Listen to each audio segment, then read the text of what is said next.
My research is on indigenous employment. The research examines the relationship and the dynamics that impact employer attitude towards indigenous skill acquisition and their employment experience in the private sector. Now, 4 studies were undertaken in 2 industries, namely the mining industry and the finance and banking industry. There has been a lot of talk and propaganda about closing the gap in the last few years. Under various governments, progress against closing the gap or close the gap targets has been mixed. According to the Prime Minister's report on closing the gap, in early 2016, the target to halve the gap in employment by 2018 is not on track, as there has been little or no progress in that area. Numerous government policies and programs intended to close the gap have had limited results, reflecting in part an approach to research and to policies that focus on supply-side factors, in particular the deficiency in the human capital of Indigenous people. Until recently, extensive research has confirmed that Indigenous Australians experience a higher unemployment rate, lower participation rates, poorer occupational outcomes, and lower incomes than non-Indigenous workers. These poor labour outcomes have become determining factors in the increased poverty levels of Indigenous people. However, for this particular research that I am doing, the focus is on the demand side or the employer side. So because there has little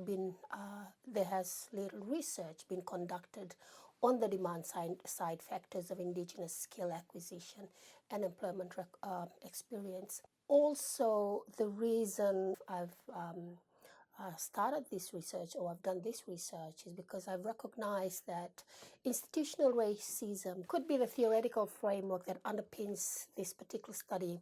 And it is an important supposition to consider since it has broader implications to closing the gap. I'd like to highlight a few things, based on my findings. The first is that 3 main influences or driving force towards Indigenous skill acquisition and employment experience are leader support, work group cooperation and friendliness, and the third one is accommodative regulations, policies, and programs.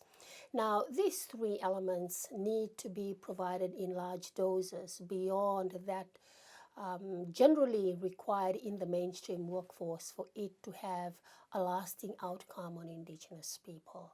The second finding is that for organizations to contribute meaningfully to one's corporate and social responsibilities, they need to have all their business units support the cause rather than 1 or 2 departments waving the flag on behalf of the organization.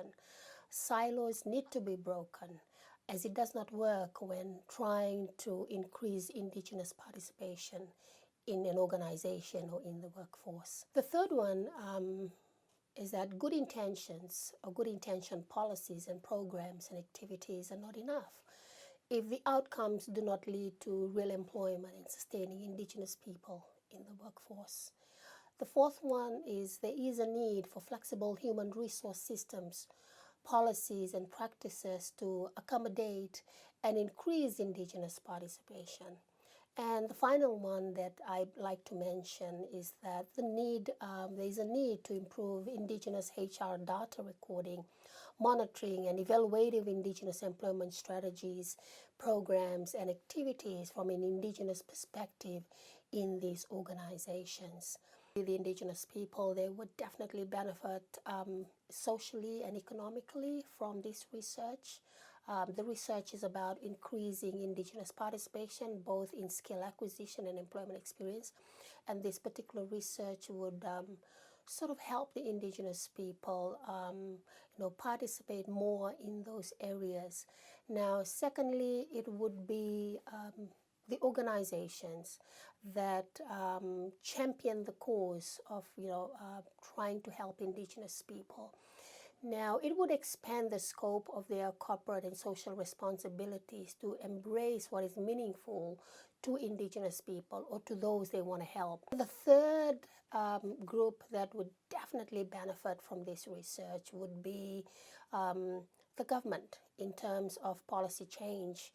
Now we are hearing a lot about closing the gap, and in the area of employment, there has been limited or no progress so far. And I really believe that this particular research would help the government in the areas of changing policies in terms of employment for the indigenous people here in this nation.